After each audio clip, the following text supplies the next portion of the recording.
एक और खौफनाक खबर। कोलकाता, एक शहर। एक और खौफनाक खबर। एक महिला डॉक्टर, बेरहमी से हत्या। बलात्कार के बाद आरोपी एक आदमी, नाम संजय रॉय। ये खबर सिर्फ अखबारों का एक पन्ना नहीं है, ये हमारे समाज का कड़वा सच है। ये एक चेतावनी है, हमें जगाने के लिए, हमें सोचने पर मजबूर करने के लिए। हमारे समाज में कुछ बुराइयां जड़ें जमा चुकी हैं। ये बुराइयां चुपके से पनपती हैं अंधेरे में, और फिर एक दिन अचानक सामने आ जाती हैं, एक भयानक रूप में। यह घटना उसी भयानक सच का एक और उदाहरण है। यह घटना हमें झकझोर कर रख देती है, हमें सोचने पर मजबूर कर देती है कि आखिर हम कहां जा रहे हैं।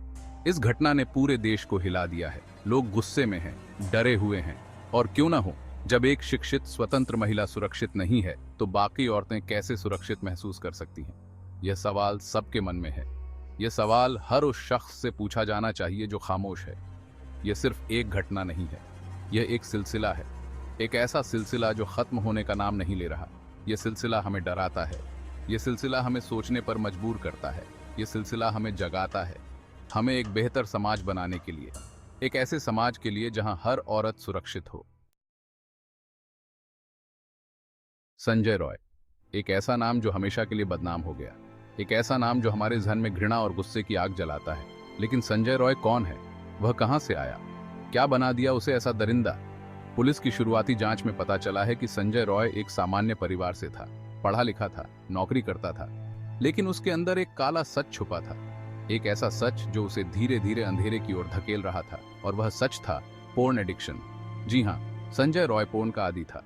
वह घंटों इंटरनेट पर बिताता था, हिंसा और अश्लीलता से भरे वीडियो देखता था। ये वीडियो उसे उत्तेजित करते थे, उसे एक अलग ही दुनिया में ले जाते थे, एक ऐसी दुनिया जहां महिलाओं को सिर्फ एक वस्तु समझा जाता था। धीरे धीरे पोर्न ने संजय रॉय के दिमाग को जकड़ लिया। उसकी सोच बदलने लगी।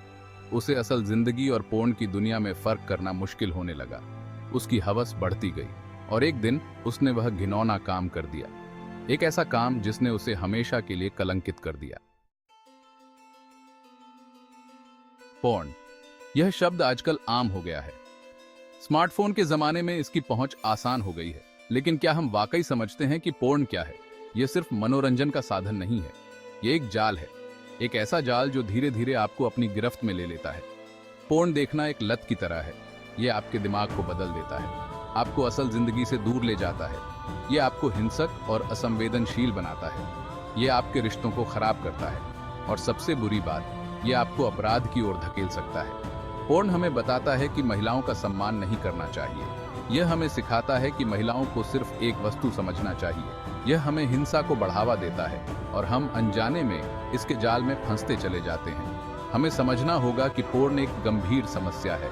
यह हमारे समाज के लिए खतरा है, यह हमारे बच्चों के लिए खतरा है। हमें इसके खिलाफ आवाज उठानी होगी, हमें जागरूकता फैलानी होगी। तभी हम इस जहर से अपने समाज को बचा सकते हैं।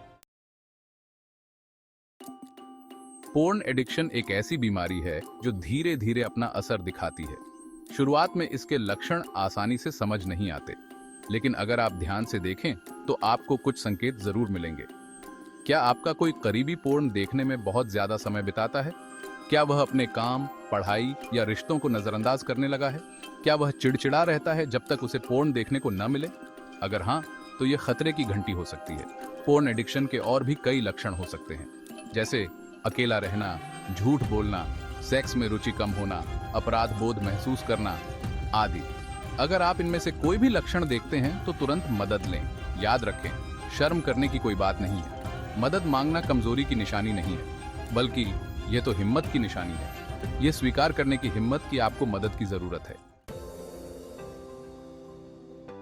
पोर्न एडिक्शन एक गंभीर समस्या है, लेकिन इसका इलाज संभव है।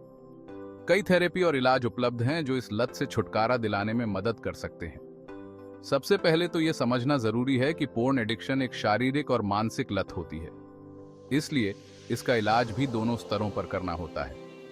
व्यवहार थेरेपी जैसे कि cognitive behavioural therapy (CBT) porn addiction के इलाज में काफी कारगर साबित हुई है। यह थेरेपी मरीजों को उनकी सोच और व्यवहार को बदलने में मदद करती है। इसके अलावा दवाइयां भी पोर्न एडिक्शन के इलाज में मददगार साबित हो सकती है। कुछ एंटी डिप्रेसेंट और एंटी एंजाइटी दवाइयां लत से जुड़ी चाहत और बेचैनी को कम करने में मदद करती हैं। सबसे जरूरी है कि मरीज को खुद ठीक होने की इच्छा हो। अगर मरीज खुद ठीक होने के लिए तैयार नहीं है तो कोई भी इलाज कारगर नहीं हो सकता।